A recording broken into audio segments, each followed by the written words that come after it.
Hello বন্ধুরা, কেমন আছো সবাই? আশা করি সবাই আছো ভালো। তো আমিও আছি খুবই ভালো। তো আজকে দুপুরবেলা বাড়ির থেকে অল্প বন্ধু বান্ধবের হাতে আড্ডা দেওয়ার জন্য এক জায়গায় আসলাম। আঙ্গের বাড়ির থেকে এপার তো অল্প সবার হাতে দেখি কথা এরা তো বহুত মানুষ এখানে বসে আছে, একদম জমে আছে। মানে আমরা যে বন্ধু আর কি, একটু পরে আজকে একখানে দেখো ওদের কথা হয়তো শোনা যাইতেছে কিন্তু দেখা যাইতেছে না, দেখামো আর কি।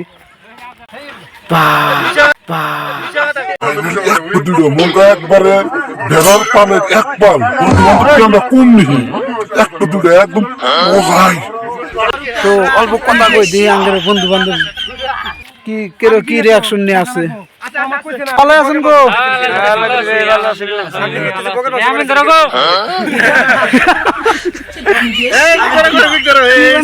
আমি আসার আগে আমিন টামিন ধরে বসে হইলো, মানে আমি শেষ হয়ে গেছে। বড়ুক বলে শেষ হয়ে গেছে।